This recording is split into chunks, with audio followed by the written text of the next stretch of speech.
കലക്കാൻ പോണ കലക്ക് കണ്ടോ? അല്ല, അങ്ങനെ വെടിവെക്കാൻ പറ്റുന്ന വേറെ ആരെങ്കിലും ഉണ്ടോ ധ്യാനം? അതും അലമാര തുറന്നിട്ട് ഈ അടി പിടി വെടി ഇതാണല്ലോ സിനിമ. നമ്മൾ ഒരിക്കലും പ്രതീക്ഷിക്കാത്ത ഒരു സ്ഥലത്ത് ബാക്കി എല്ലാ വെടിയും ഓക്കെ, നമ്മൾ പ്രതീക്ഷിച്ചിരുന്നു ആ വെടിയൊക്കെ. മൂർഖനെയാണല്ലോ ചവിട്ടിയത്. ഈ വെടി ഒരിക്കലും പ്രതീക്ഷിക്കാത്ത വെടിയാണ്. എന്താണ് ഈ പറയുന്നത്? വേണ്ടട്ടോ, നീ ചായ അടിച്ചാ മതി, നീ എന്നെ അടിക്കാൻ നിൽക്കണ്ട. അല്ല, ആ വെടിവെക്കൽ നമ്മൾ പ്രതീക്ഷിക്കാത്ത സർപ്രൈസ് ആയിരുന്നില്ലേ? ചേച്ചി ഒരു തോക്ക് എടുത്തിട്ടില്ല, വെടി വെച്ചിട്ടുമില്ല. കൃഷ്ണവിലാസം ബഹിർദമല്ല, വലിയ വെടി ചെറിയ വെടി. വെടി വെച്ച ആളാന്ന് തോന്നി. ഞാൻ നല്ല വെടിക്കാരിയെന്ന് പറയുന്നുണ്ട് അതിനകത്ത്. വാ എസ്കേപ്പ്, അല്ലെങ്കിൽ ചേച്ചി നമ്മളെയും കലക്കും. വാ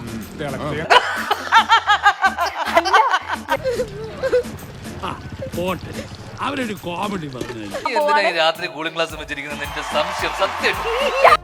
ഇതെന്റെ പുത്തൻ റേ-ബാൻ ഗ്ലാസ്. എന്താ ഇഷ്ടപ്പെട്ടില്ല? ഇത് ഡോൾസ് ഗബാന എന്ന് പറയുന്ന ഒരു ബ്രാൻഡാണ്. ഞാൻ കഴിഞ്ഞ വർഷം അമേരിക്കയിൽ പോയപ്പോ എടുത്തതാണ്. നീ അമേരിക്ക പോയിട്ടുണ്ടെങ്കിൽ ധൈര്യമായി പറയടാ. നീ അമേരിക്കയിൽ എവിടെയായിരുന്നു? അത് പിന്നെ അമേരിക്കൻ ജംഗ്ഷനിൽ. ഈ പ്രോഗ്രാമിന് തന്നെ ഏറ്റവും ഇമ്പോർട്ടന്റ് ആയിട്ടുള്ള അവാർഡാണ് നമ്മൾ അനൗൺസ് ചെയ്യാൻ പോകുന്നത്. വീഡിയോ നമ്മൾ കണ്ടു കഴിഞ്ഞിട്ട് അത് ഞാൻ പറയുള്ളൂ. ഇപ്പൊ എന്നെ പറയാൻ അനുവദിക്കരുത് പ്ലീസ്. Okay, ready? എന്ത് വീഡിയോ അത്? നാശത്തിലേക്കാ നിങ്ങൾ പോകുന്നത്. എന്തുകൊണ്ടായിരിക്കും നമ്മുടെ ലാലേട്ടനെ നജീബായിട്ട് പരിഗണിക്കാതിരുന്നത് ബ്ലസി സർ? ആവശ്യമില്ലാത്ത കാര്യം ചോദിക്കണ്ട. അരുണ പ്ലീസ്, എനിക്ക് കോൺസെൻട്രേഷൻ കിട്ടുന്നില്ല. നിങ്ങൾ കുറച്ചു അങ്ങോട്ട് മാറി നിൽക്കും. ശൂന്യാകാശത്തെ പ്രണയിച്ച ഒരു പെൺകുട്ടി. റിയാസ് ആണാണോ പെണ്ണാണോ എന്നാണ് ഇവിടെ പഠിക്കുമായിരുന്നു ശരിക്കും ക്ലാസ്സില്. കല്യാണം കഴിഞ്ഞതൊന്നും അറിയാതെ മെസ്സേജ് ചെയ്യുന്ന പെൺകുട്ടികളൊക്കെ ഉണ്ട് അർജുനെ. റോബിന് ദിൽഷാനെ കല്യാണം കഴിക്കാൻ ഇഷ്ടമാണോ? ബഹിരാകാശ സഞ്ചാരികളെക്കാൾ കൂടുതൽ തവണ ആകാശങ്ങളിലേക്ക് പറന്നുയരാനും വട്ടമിട്ട് പറക്കാനും ഏറെ ഇഷ്ടമാണ് ഈ പെൺകുട്ടിക്ക്.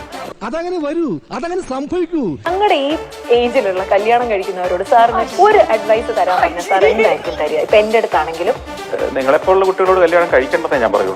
ഇവയാണ്, പ്രതിഭാസമാണ് എന്നിങ്ങനെയൊക്കെ വിശേഷിപ്പിക്കാൻ സാധിക്കില്ലെങ്കിലും കർമ്മമേഖലയിൽ മീര ചെയ്ത പ്രവർത്തനങ്ങൾ ഏറെ അഭിനന്ദനങ്ങൾ അർഹിക്കാത്തതും പ്രേക്ഷകരുടെ ഹൃദയം നിറഞ്ഞ കയ്യടിക്ക് വിധേയമാകാത്തതുമാണ്. ആധുനിക മനഃശാസ്ത്രത്തിലെ ലോകപ്രശസ്തമായ 3 മണ്ടത്തരങ്ങൾ മീരയുടേതാണ്. ഭ്രമർ എന്ന സിനിമയ്ക്ക് വേണ്ടി സാർ തലകുത്തി നിർത്തി അങ്ങനെ ഒരുപാട് കഷ്ടതകളിലൂടെ ലാലേട്ടനെ കടത്തിവിട്ടൊരു ഡയറക്ടർ കൂടിയാണ് ബ്ലസി സാർ എന്ന് പറയുന്നത്. സഹിക്കാൻ പറ്റണ്ടേ? ഞാനൊക്കെ മാറി നിന്ന് കരയില്ല. എല്ലാവർക്കും സന്തോഷമായല്ലോ? എനിക്ക് സന്തോഷമായി. എല്ലാവർക്കും പിരിഞ്ഞു പോവാം. ഇന്നത്തെ വീഡിയോ നിങ്ങൾക്ക് എല്ലാവർക്കും ഇഷ്ടപ്പെട്ടെന്ന് കരുതുന്നു. ഇഷ്ടപ്പെട്ടെങ്കിൽ ലൈക്ക് ചെയ്യുക, ഷെയർ ചെയ്യുക, സബ്സ്ക്രൈബ് ചെയ്യുക. ഇതുപോലുള്ള വണ്ടർഫുൾ വീഡിയോസ് നിങ്ങൾക്ക് ലഭിക്കുന്നതിനായി ബെൽ ഐക്കൺ ടപ്പ് ചെയ്ത് പറഞ്ഞ് ഇടിച്ചു പൊടിക്കുക.